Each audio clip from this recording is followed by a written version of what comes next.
केला ना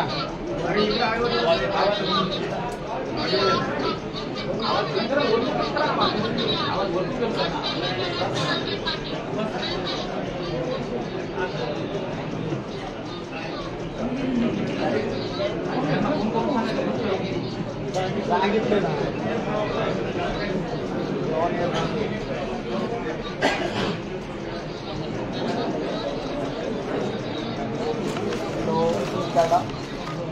आवाज आवाज नोट करा आवाज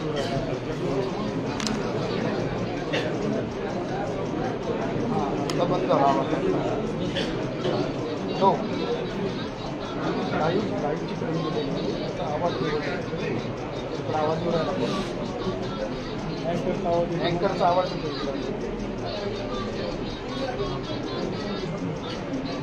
हो हो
चालू करायचं.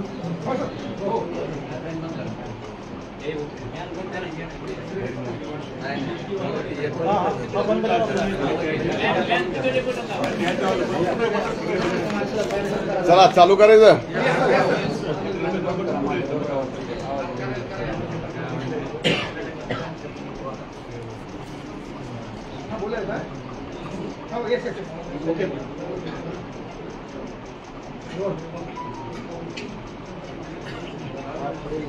रोल. गेली 30 वर्ष मी सामाजिक आणि राजकीय जीवनात आहे आणि जसं जमेल तसं समाजातील विविध घटकाची जेवढी कामं आपल्याला करता येतील तेवढी कामं करत आज इथपर्यंत आलो आहे. खरं तर स्वर्गीय गोपीनाथरावजी मुंडे साहेबांची आणि स्वर्गीय अण्णांचे संस्कारातून मी या ठिकाणी घडलो आहे. जात पात धर्म पाळायचा नाही ही शिकवण मला स्वर्गीय मुंडे साहेबांनी आणि अण्णांनी दिलेली आहे.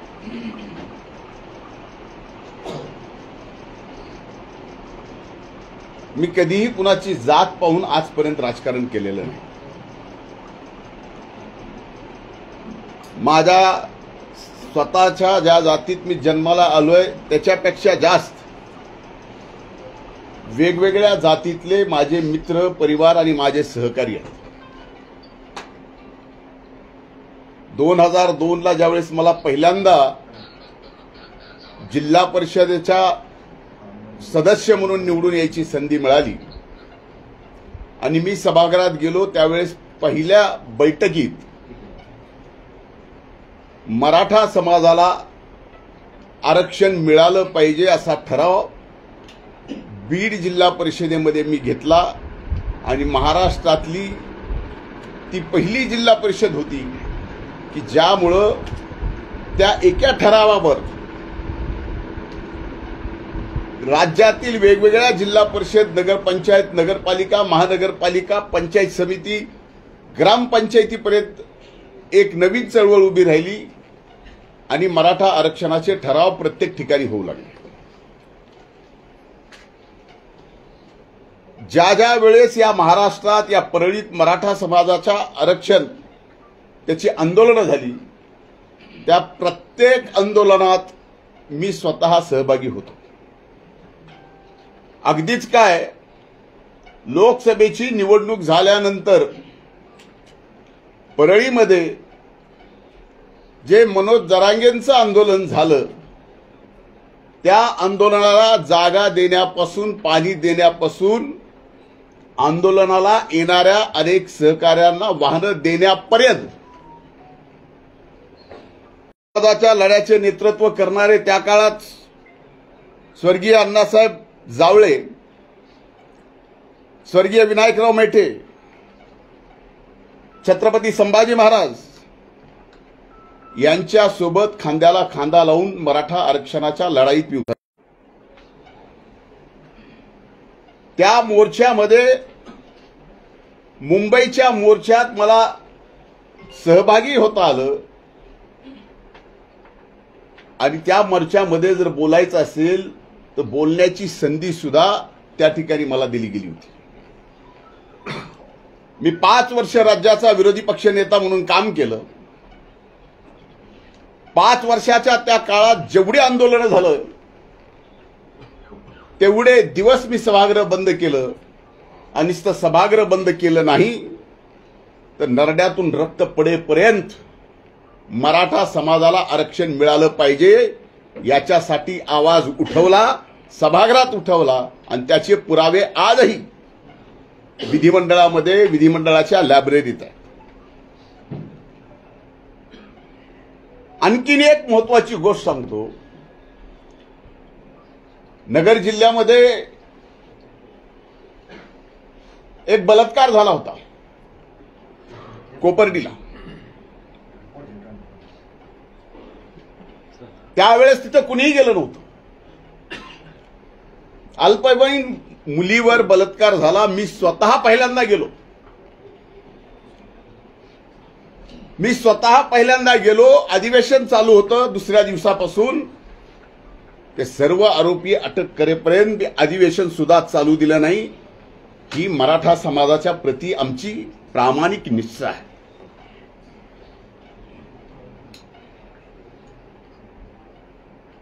खरं तर मी ज्यावेळेस पालकमंत्री होतो आणि कुणबीचे प्रमाणपत्र देण्याचा निर्णय राज्य सरकारने घेतला, त्यावेळेस 80,000 कुणबीचे प्रमाणपत्र आपल्या या बीड जिल्ह्यात मिळालेले आहे. त्याचं रेकॉर्ड सुद्धा आहे. तेही आपण तपासून पाहू शकता.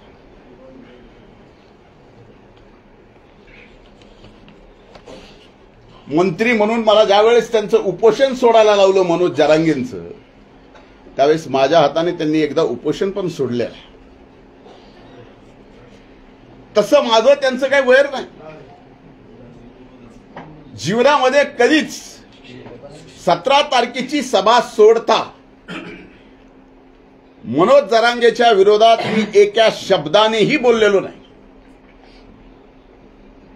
एक आरोपही केला नाही. आणि अशा परिस्थितीमध्ये एकीकडे आपण सर्व समाजाला, 18 पगड जातीला, बहुजन समाजाला सोबत घेऊन जात असताना हा व्यक्ती कसाच आता आवरत नाही. म्हणून यालाच पूर्णपणानं राजकीय, सामाजिक एवढंच नाही तर मनोज जरांगेंना वाटतं की धनंजय मुंडे या पृथ्वी तलावरच नसावा.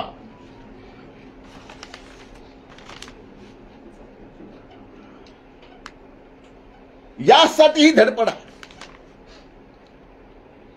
मी 17 तारखेच्या सभेत सुद्धा त्यांना 2च प्रश्न विचारले होते.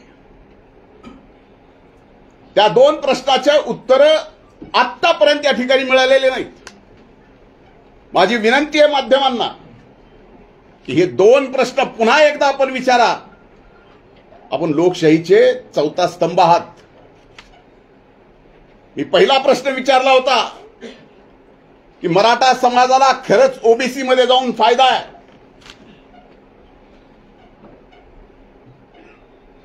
का ईडब्ल्यूएस मध्ये जाऊन फायदा आहे.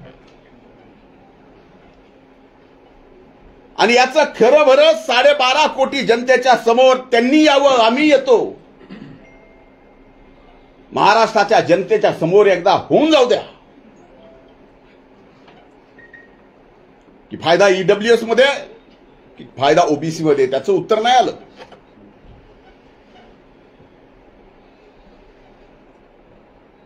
आणि दुसरी विनंती केली होती तो ओबीसीचा एल्गार मेळावा होता. ओबीसीच्या आरक्षणाला धक्का लागणार नाही यासाठी होता. आणि त्यात मी विनंती केली होती की छत्रपती शिवाजी महाराजांनी स्वराज्यामध्ये त्या काळात जो गावगाडा उभा करून दिलेला, जे गावकुस घालून दिलेलं आहे, आज मागच्या 2 वर्षापासून ते बिघडलंय. एका जातीचा मित्र दुसऱ्या जातीचा, हे मित्र आता मित्र राहिले नाहीत. 2 सख्खे भाऊ एका मायबापाचे लेकरं जर विचार बदलले आणि एक जरांगेच्या विचाराचा असला तर त्या सख्ख्या भावाला सुद्धा सख्खा मानत नाही. अशी वाईट परिस्थिती या महाराष्ट्रात शिवशाहू फुले आंबेडकरांच्या या महाराष्ट्रात, या पुरोगामी महाराष्ट्रात हे वातावरण कुणी तयार केलं? आणि त्या सभेत मी बोललो होतो की आता हे आपल्याला सर्वांना एकत्रित येऊन गावागावातला निर्माण झालेला सामाजिक तडा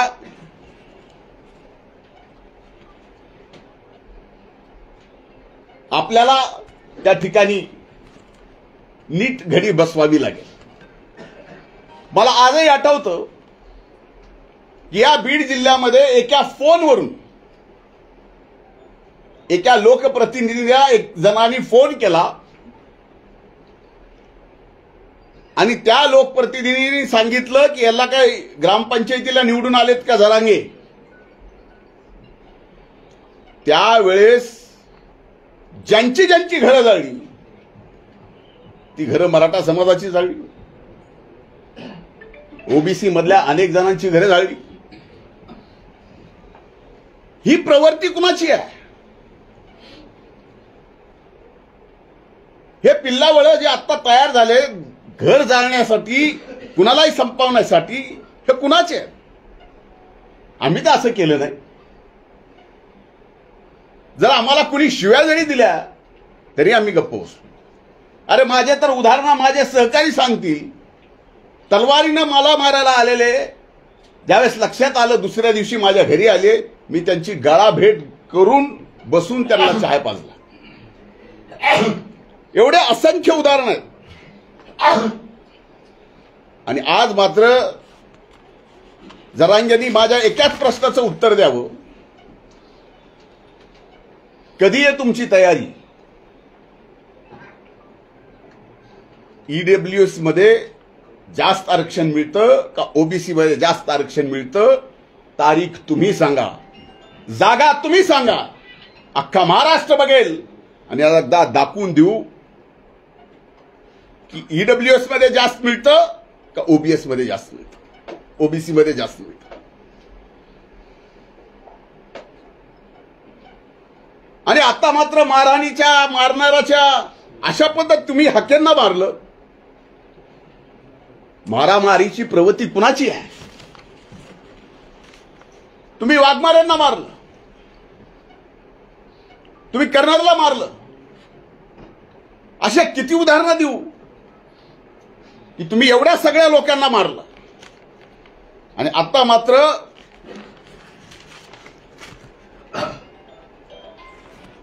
काही लोक मला भेटले, मी कट केला,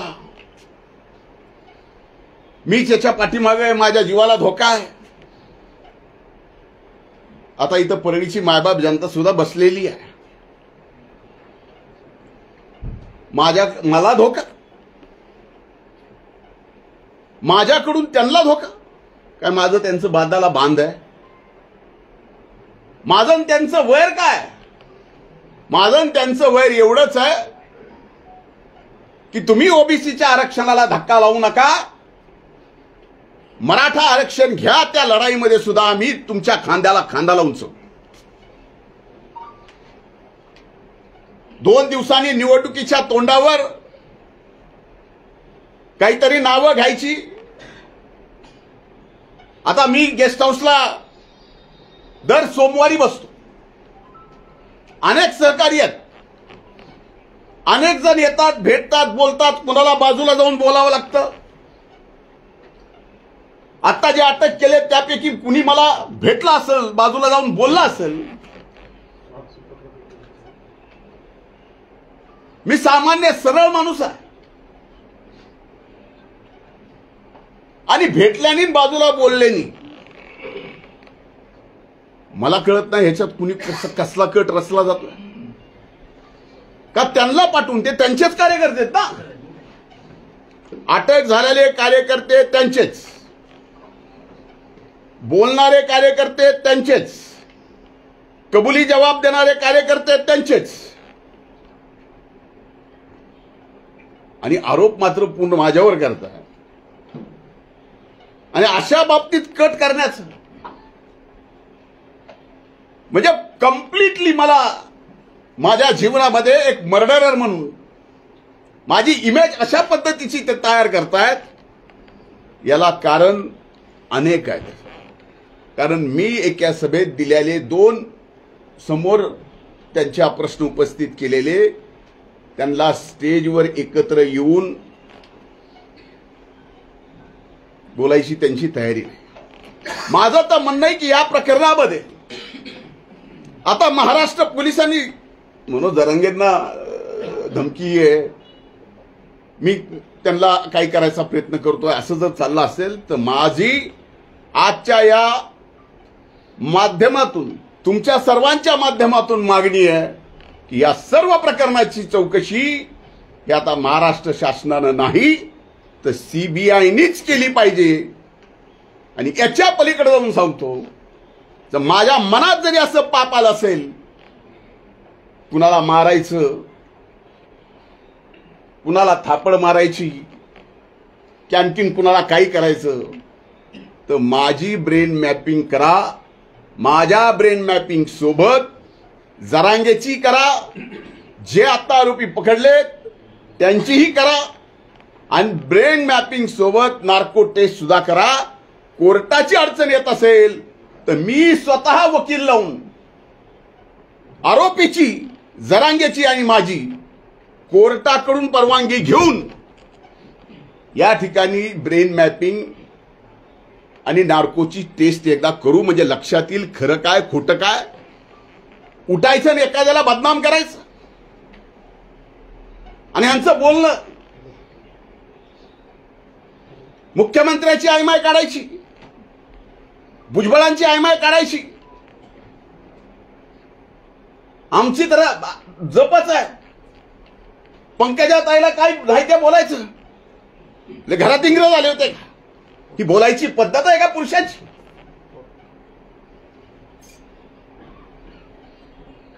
आपल्यापैकी कुणाला आपल्या आई बहिणीवर जर शिवी दिली तर राग येणार नाही, पण तरी सुद्धा गप गुमान आम्ही तो राग गिळलाय का?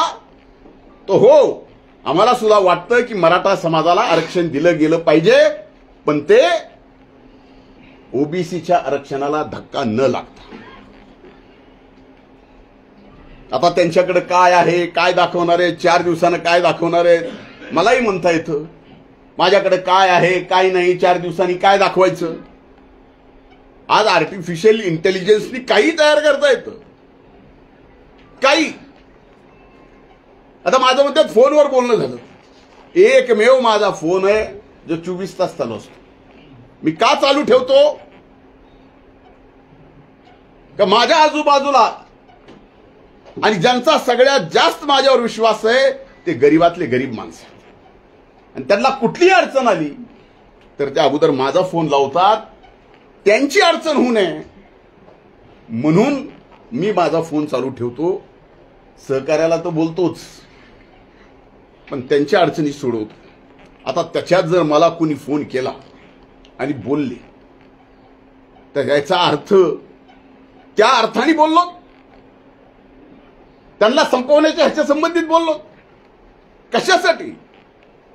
आणि ह्या सगळ्या गोष्टी मनोज जरांगेजी फार महागात पडणार।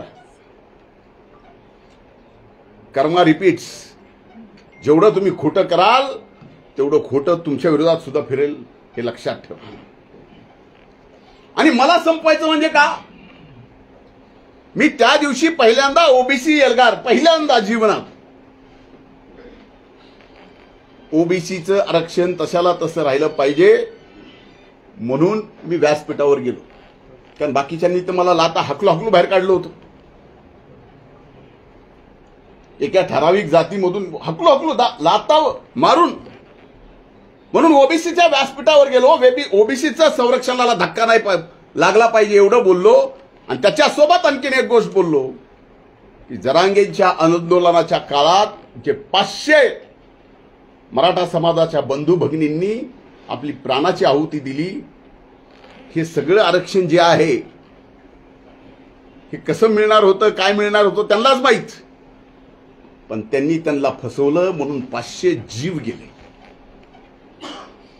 सुरुवातीलाच ईडब्ल्यूएस जर विषय झाला असता तर त्या 500 जणांचा जीव वाचला असता, नाहीतर त्या 500 जणाला कुठं ना कुठं आज नोकरी लागलेली पाहायला मिळाली असती. तुम्ही सगळ्या गोष्टी विध्वंसकच करता. ह्याला संपून टाकील, आता मला संपून टाकील म्हणले. आता मला संपून टाकणं हे ऑन एअर जर मला धमकी देत असतील तर त्याचं काय करणार? मुख्यमंत्र्याला संपून टाकील हे ऑन एअर जर धमकी देत असतील त्याला याला कायदा नाही आहे. मग कायदा असला तर हे सरकार कायदा ते का वापरत नाही, हा माझा प्रश्न आहे. आणि राहिलं जरांगे साहेब, माझ्या जीवन मरणाचा प्रश्न, माझं जीवन मरण जे आहे त्या गरीबातल्या गरीब माणसाला मोठं करण्यासाठी, आणि याच्यात माझ्यासारख्याचा जीव गेला तरी परवडत नाही. आणि त्याच्या प्रेसमध्ये वारंवार मी मराठा समाजाला सांगतोय काही करू नका, मराठा समाजाला काय करू सांगतोय काही करू नका, म्हणजे काही करावं म्हणून तो आदेश होता का काही करू नये म्हणून तो आदेश होता? हे आता अति झालंय, एवढं अति झालंय. त्यांनीच त्यांची माणसं पाठवायची, कुणाकडून तरी ओळखी करून घ्यायच्या, ओळख झाली की फोटो काढायचा, फोन करायचा. आम्ही आपल्या कामात, आम्ही काय फोनवर असं कधीच कुठलं बोललेलं नाही. होऊ द्या ना एकदा, जे व्हायचंय ते. याला ब्रेन मॅपिंग, नार्को आणि सीबीआय. आणि मी माननीय मुख्यमंत्र्याला आज या प्रेस कॉन्फरन्स म्हणून विनंती करतोय की काहीही करून या प्रकरणाची चौकशी सीबीआय कडेच गेली पाहिजे. त्याच्याशिवाय आता हा धनंजय मुंडेही स्वस्थ बसणार नाही आणि स्वस्थ बसू देणार पण नाही. आमच्यासारख्याला संपवायला निघाले. केले काय? आरक्षणाची बाजू घेतली, 25 वर्ष लढलो आणि 25 वर्ष आरक्षणासाठी लढल्यानंतर आज एका व्यक्तीच्या प्रवृत्तीमुळे माझ्यावर ही वेळ यावी. त्यांच्या विरोधात कुणी बोललं, हक्के बोलले की हक्क्याला मार, वाघमारे बोलले की वाघमारेला मार, करणार बोलले की करणारला मार. दादागिरी कुणाची आहे? समाजामध्ये अंतर कुणी पाडलं? अंतरवेलीतूनच पडलं ना. त्यामुळे अशा खोट्या नाट्या केसेस करून तुम्हाला जर वाटत असेल की या बहुजन समाजाचा, ओबीसी समाजाचा माझ्यासारखा एक कार्यकर्ता गप राहील, असं नाही. तुम्ही जरा तुमचं मागून बघा. तुमचे मेहण्याचे वाळूचे ट्रक किती पकडले? मी आता सरकारला विचारणार आहे, काय त्यात ऍक्शन झाली? एका सामान्य साधा जर एखादा वाळूचा व्यावसायिक असेल त्याला एनपीडीए मध्ये घालतात. यांची यादी सरकारला देऊन सरकारने काय केलं हेही मला विचारावं लागणार आहे. पण माझ्या आई वडिलांनी कुणाला असं पुढे करून आणि तसं पुढे करून कुणाला संपवायचं कधीच कुणाला शिकवलेलं नाही. माझं तोंड वैद्यनाथाच्या प्रभूकडे आहे. पण विनाकारण असले खोटारडे ज्याला काही अर्थ नाही असे आरोप तुम्ही माझ्यावर करून समाजात संपवायचा प्रयत्न कराल, जीवनातून उठवायचा प्रयत्न कराल. जरांगे असं करू नका. आपलं वैर काय आहे? एक लढाई आहे. तुम्ही ओबीसीचं घेऊ नका. तुम्हाला जे पाहिजे ते ईडब्ल्यूएस मधून घ्या किंवा आणखीन कुठलं घ्यायचंय ते घ्या. ते 10% सुद्धा टिकलंय राज्य सरकारने दिलेलं. आता ते आरक्षणावर बोलत नाहीत.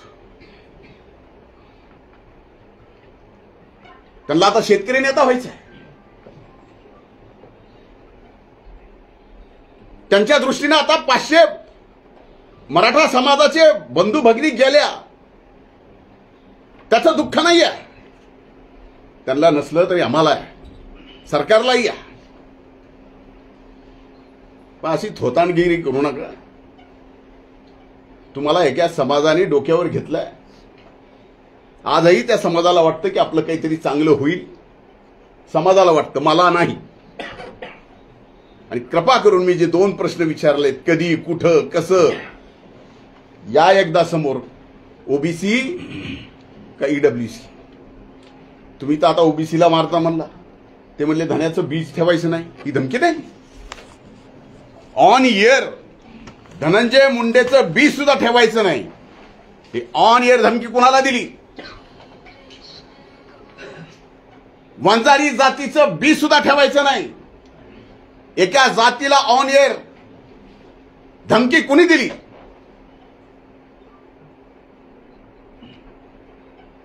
ओबीसीचे सगळे बीला बी या महाराष्ट्रातून उपटून टाका. धमकी कुणी दिली? जरांगे, जर सगळेच अधिकार तुमच्याकडे आहेत आणि सरकार जर तुमचंच ऐकत असेल तर या अख्ख्या ओबीसी समाजाला गोळ्या घाला आणि महाराष्ट्रातून संपून टाका ना. गोळ्या घाला, आम्हाला संपून टाका.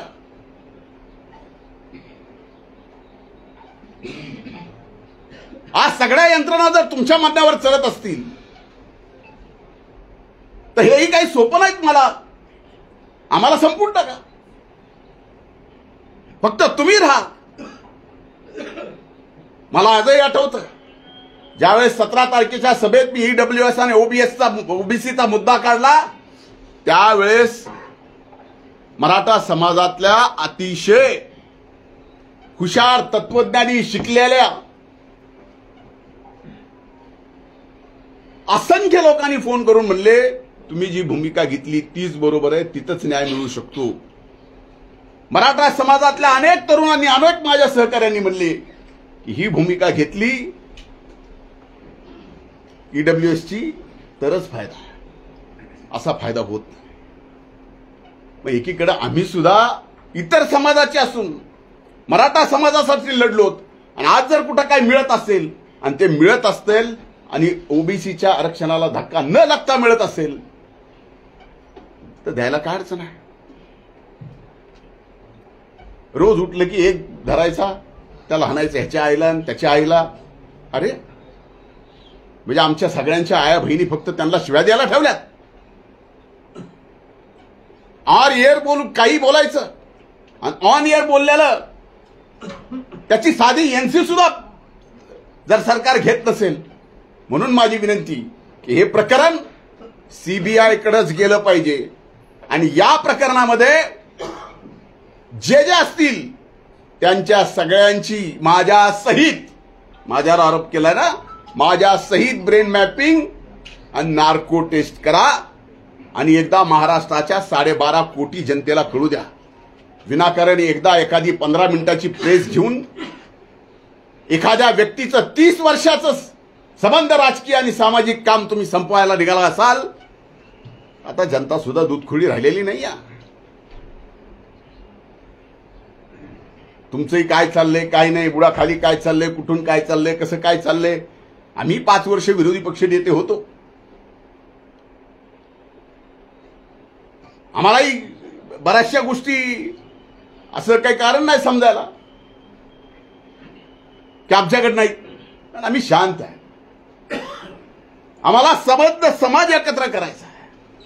पुन्हा या महाराष्ट्रात शिवछत्रपती शिवाजी महाराजांचा तो गावकूस उभा करायचा आहे.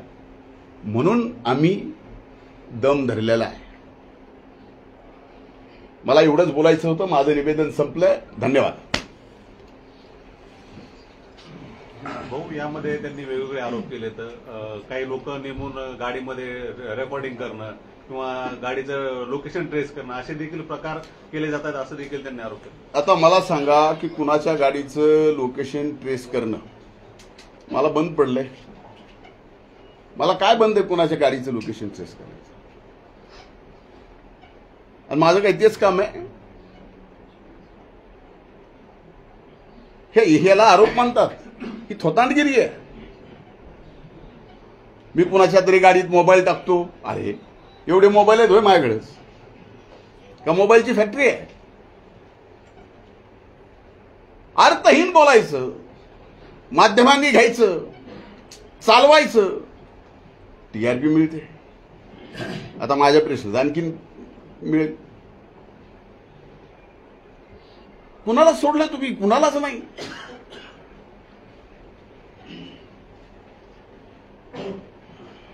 बाकी ते खुनेच्या घरावरती आता हल्ला झाला आता थोड्या वेळापूर्वी. खुनेच्या घरावरती हल्ला, आरोपीच्या घरावरती हल्ला. मला माहित नाही, मी काय ऐकलं ना. आता तुमच्याकडनंच मी सुरेश ऐकतोय. त्यांचे कार्यकर्ते असतील तर हे नेमकं जाणून बुजून कारस्थान केलं जाते का? आता हे बघा, एक लक्षात घ्या, खुने त्यांचेच, गरुड त्यांचाच, सगळे आरोप त्यांचेच. बरोबर आहे. तेच आरोप करणार, तेच सांगणार, सगळं तर त्यांचं आहे. आता खुनेच्या तुम्ही म्हणताय तसं, मी तर माझ्याकडे बातमी नाही, तुम्ही म्हणताय तसं जर खुनेच्या घरावर हल्ला झाला असेल तर ते सुद्धा त्यांच्याच लोकांनी केला असेल आणि पुन्हा आमची नावं घ्यायची. म्हणून मी म्हणलंय की हा तपास पूर्णपणानं सीबीआयकडे दिला गेला पाहिजे. काही जरी म्हणलं, 1 मिनिट माननीय मुख्यमंत्र्याला या बोलण्याचं वाईट वाटेल, पण इथली पोलीस यंत्रणा कुठल्याही जाती धर्माची असो यांना घाबरून आहेत. म्हणून करते करविते ह्या सगळ्या गोष्टीचे तेच आहे. गंगाधर कालकुटे यांना डुकरासारखं धोरण घेऊन मारू अशा पद्धतीचा जो दादा गरड नावाचा जो कार्यकर्ता आहे त्यांनी तुम्ही धमकी दिल्याचाही सांगतोय. कार्यकर्ता कबुली. मी धमकी दिली? अरे गंगाधर माझा चांगला मित्र आहे. आता एवढी मैत्री की सांगू का? मैत्रीचा खुलासा करू. त्या सभेत मी बोललो होतो की एका माझ्या मित्रांनी 1:45 वाजता मला फोन केला, तू सभेला येणार आहेस का? आठवतं का सुरेश? मी त्यावेळेस त्याला म्हणलं काही नक्की नाही बाबा, काय भुजबळ साहेब कशी येते तशावरती माझं ठरणार आहे. नाही म्हणले, तुम्ही येणार नसाल तर आम्ही गोंधळ करायचा ठरविला. ते रेकॉर्ड माझ्याकडे आहे. हेच ते काळकुटे. लोकसभेला फॉर्म भरला कसा? त्यावेळेस माझ्याकडे येऊन 4-4, 8-8 तास बसायचे. कसे? कशासाठी? फॉर्म भरला पण प्रचार नाही केला. आता हे एवढं आणखीन डिटेल समजून सांगणं एवढे सुरेश तुम्ही. स्थानिक स्वराज्य संस्थांची आता आचारसंहिता लागली, नगरपालिकेची आचारसंहिता लागली आणि त्यानंतरच हा सगळा प्रकार. आता तुम्हाला याच्यातनं तरी काहीतरी समजावं की हे कशासाठी चाललंय आणि सगळ्यांचाच टार्गेट फक्त धनंजय मुंडे का? एवढ्या जणाला आवरण आहे का काय? मी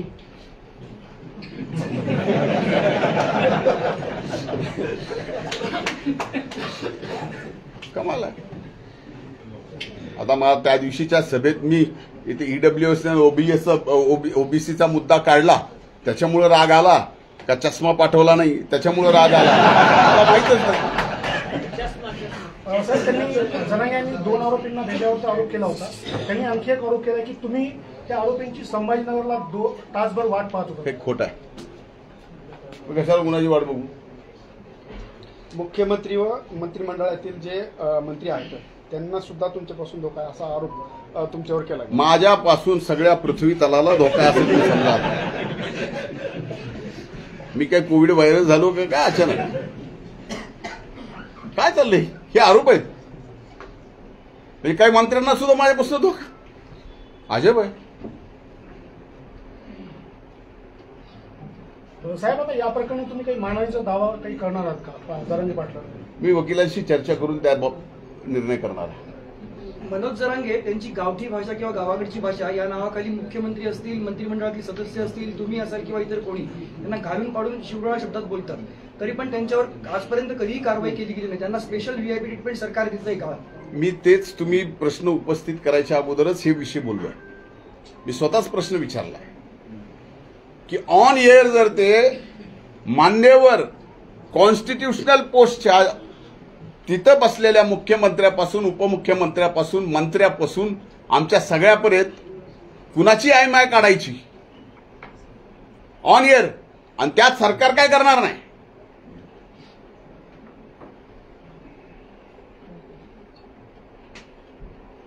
आम्ही काय एवढे बुळे नाहीत ह्या सगळ्या गोष्टी न समजायला. मंत्रालयामध्ये 75% हे वंजारा समाजाचे अधिकारी चांगले आहेत, पण 25% अधिकारी हे तुमच्या ऐकण्याचे आहेत असा जरांगे पाटलांचा. बरं, 75%ला तरी चांगले म्हणले, त्यांचे त्याबद्दल आभार.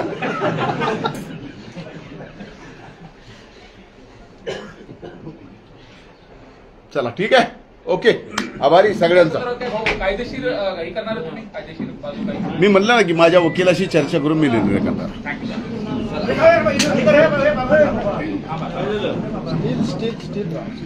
चला मी